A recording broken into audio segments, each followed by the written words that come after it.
तो study hub में आप सभी का स्वागत है। और आज जो हम पढ़ेंगे, जो हम शुरू कर रहे हैं टॉपिक बेसिकली, उसका नाम है quantity surveying.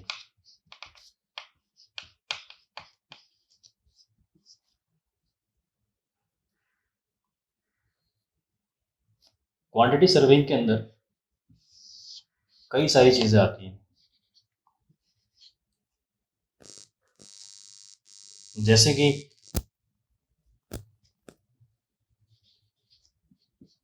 Billing,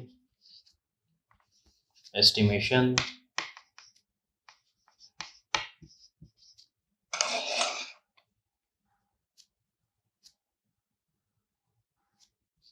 rents, material amount,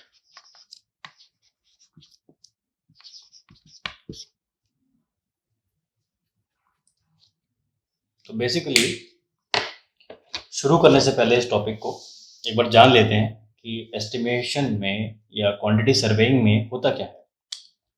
basically quantity surveying एक तरह की सर्वेइंग होती है जिसमें कि हम किसी भी प्रोजेक्ट पे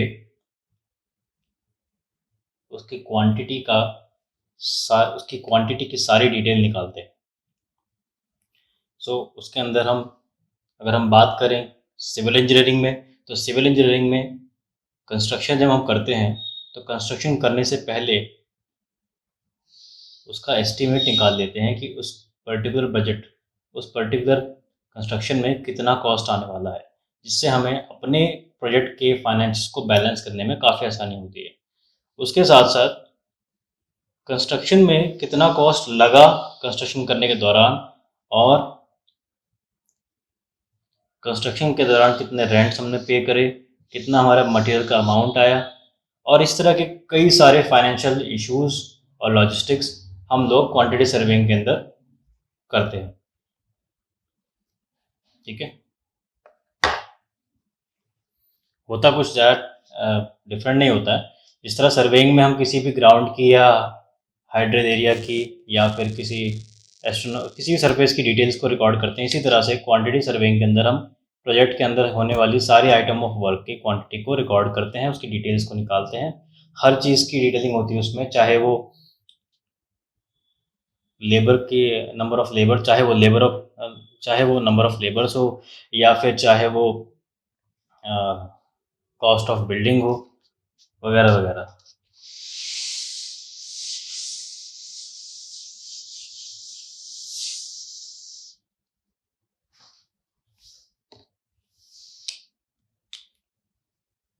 तो अगर किसी को डिफाइन करना हो कि क्वांटिटी सर्वेइंग में एस्टिमेशन क्या होता है,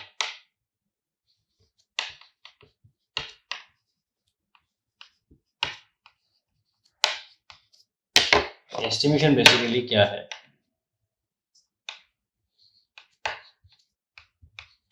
it is a procedure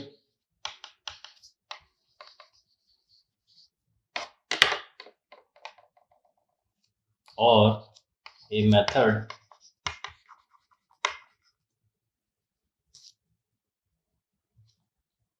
of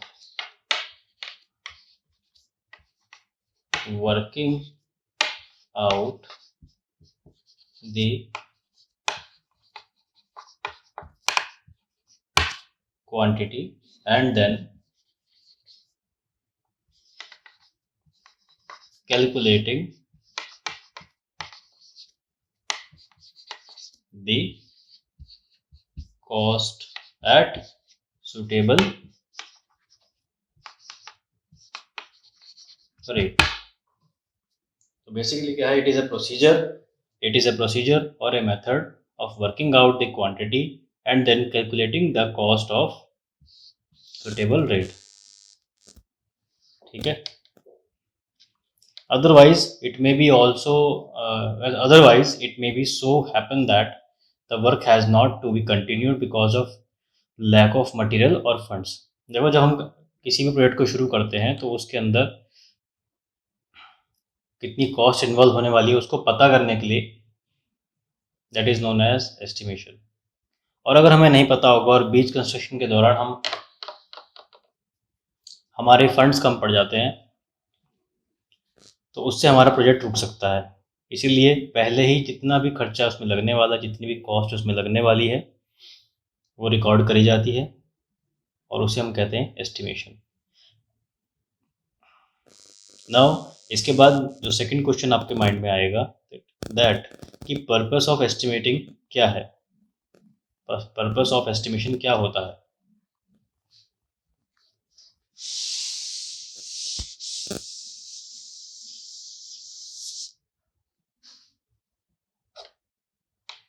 तो अगर हम पर्पस की बात करें तो purpose very simple, very very simple. Purpose क्या होता है, सबसे पहले एक अप्रॉक्सीमेट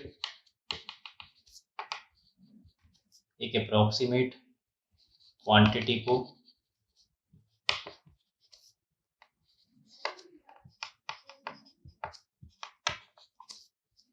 हम निकाल लेते हैं, यानी कि approximate quantity of various materials and labour, कितने लगने वाले हैं, कितना खर्चा आ सकता है, उसका हम अनुमान लगा लेते हैं। दूसरा, कॉस्ट ऑफ वर्क, कितना लगेगा, वो भी एक अप्रॉक्सीमेट अमाउंट हम लेकर चलते हैं, तो कैलकुलेट कर लेते हैं बेसिकली। एंड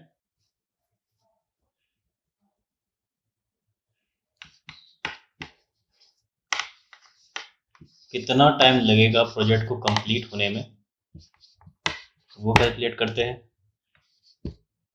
देन एस्टिमेशन से हम लोग फाइनेंशियल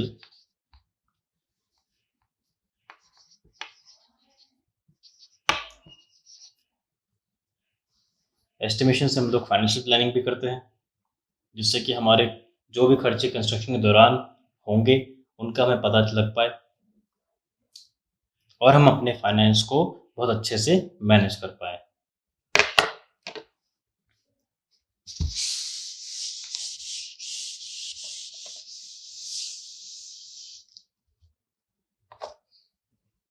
सिर्फ इतना ही नहीं दोस्त, सिर्फ इतना ही नहीं, इसके अलावा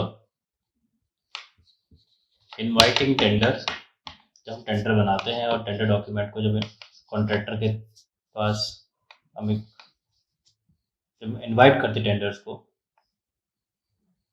जब टेंडर को इनवाइट किया जाता है फॉर कंस्ट्रक्शन,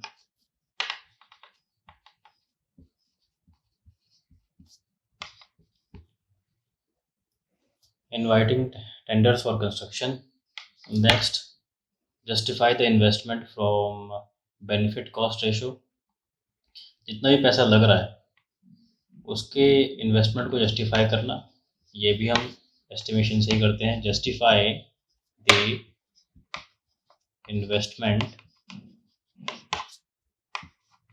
फ्रॉम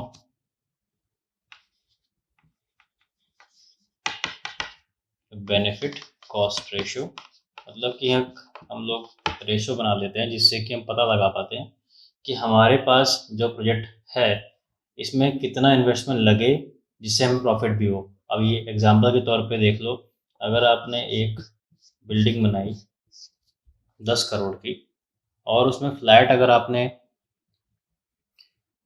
10-10 लाख के बेच दिए और कुल मिला के इसमें 10 फ्लैट है, तो 10 इंटू 10 आपको तो कुछ फ़ायदा ही नहीं होगा, आपने 10 करोड़ लगा दिए और 10 लाख के हिसाब से 10 के हिसाब से गए तो 10 लाख इंटू 10 कितना हो गया, ये 100 लाख, यानी कि 1 करोड़।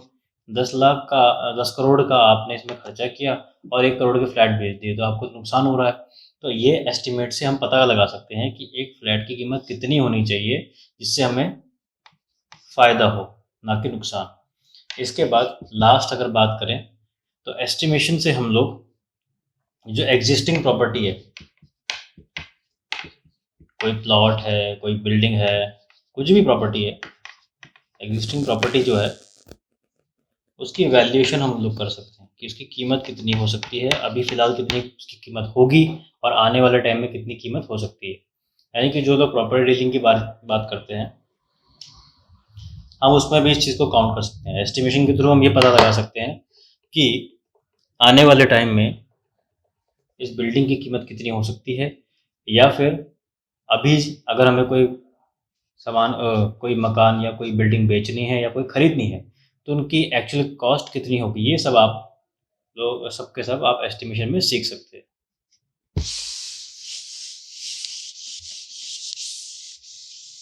अब पर्पस के बाद दिमाग में जो क्वेश्चन आता है या मुझे आपको जो बताना चाहिए, दो तरह के एस्टिमेट जो होते हैं,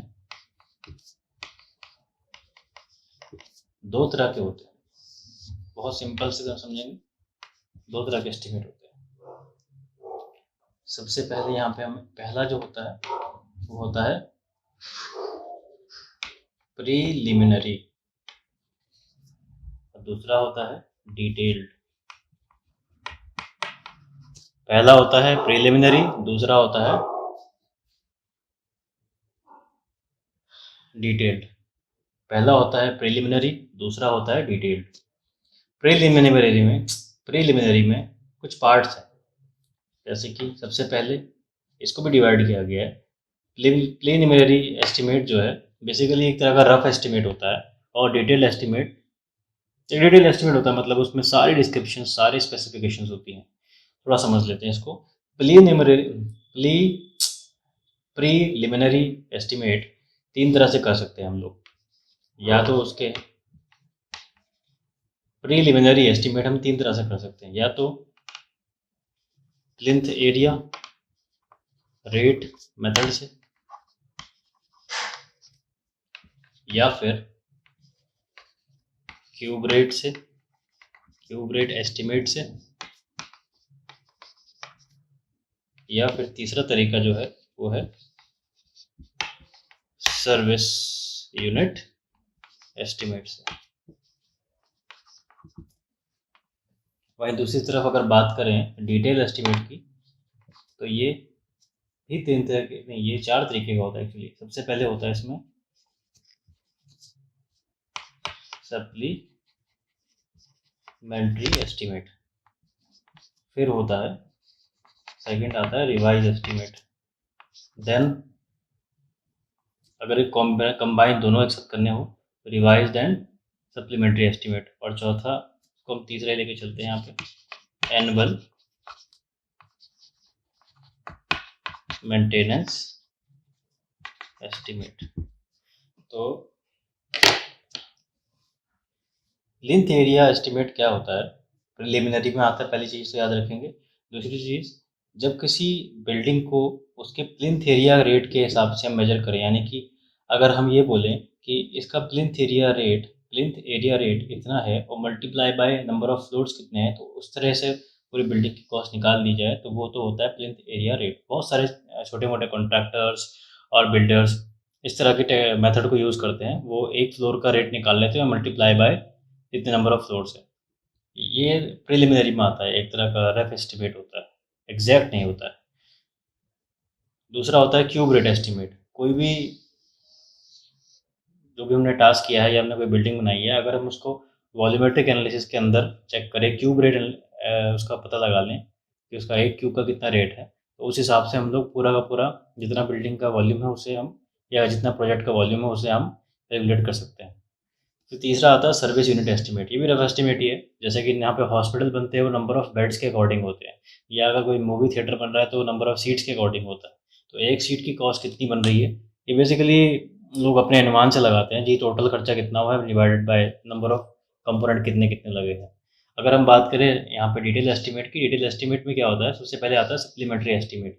सप्लीमेंट्री एस्टिमेट क्या होता है, ये वो एस्टिमेट होता है जब हम किसी पर्टिकुलर या किसी वर्क को, किसी कंस्ट्रक्शन प्रोसेस को हम डिटेल में अगर उसको बताएं कि कितनी चीज़ कहाँ पे खर्च हो रही है, हर एक रुपए का हिसाब अगर हम हर एक रुपए का हिसाब हम अगर दिखाएं, तो वो सारा का सारा डिटेल्ड एस्टिमेट जो आएगा वो सप्लीमेंट्री के अंदर आता है।